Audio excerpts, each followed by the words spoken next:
As one of a handful of comics who made the jump straight from the stage to the movie screen, comedian actor Dane Cook was everywhere during the mid-aughts. From touring stadiums with his raunchy brand of comedy and appearing in films opposite Hollywood stars, he was on fire. But a decade later, he's reduced to voicing roles in forgettable Pixar spin-offs and mounting a modest comeback on the small screen. Cook's still the same guy who brought us to helpless tears of laughter all those years ago. So where'd he go, and what happened? Here's how Dane Cook went from being the king of comedy to a Hollywood punchline, and how he can turn it all around.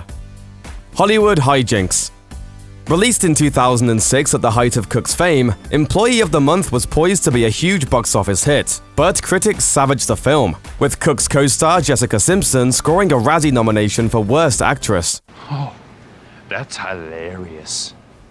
Earning a meager $38 million at the box office, Employee of the Month proved to be the beginning of trouble for both Cook and Simpson's big screen careers. And that was just the start of his silver screen slaughterfest. Cook again struck Razzie Gold with 2007's Good Luck Chuck, a forgettable rom-com which boasts a pitiful 5% rating on Rotten Tomatoes. He and Jessica Alba were nominated for Worst Screen Couple of the Year, while Entertainment Weekly opened its review of the film with the scathing question, "Can we finally just admit that Dane Cook isn't funny?" Indeed, the slams kept on coming when his next big screen comedy, My Best Friend's Girl, proved to be a friend to no one. I want somebody really pissed off. I'm talking about DEFCON 2 level of anger. The Joke Thief.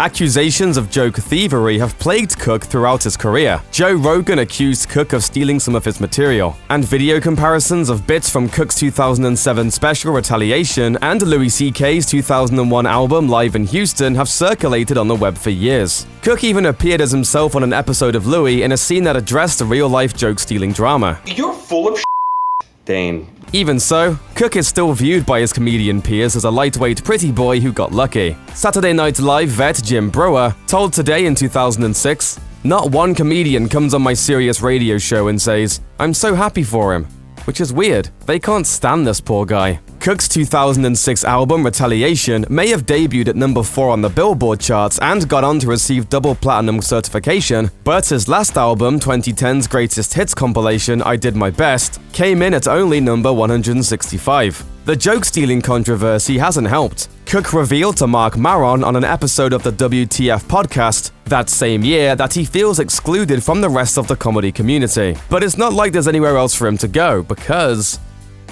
Dramatic diss.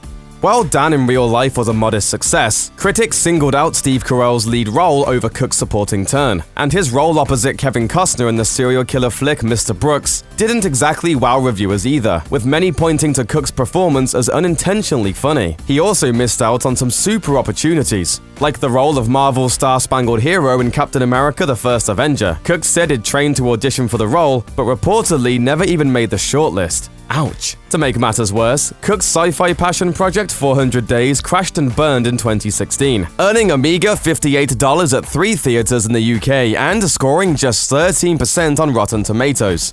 Excuse me for a second. Bad taste and timing.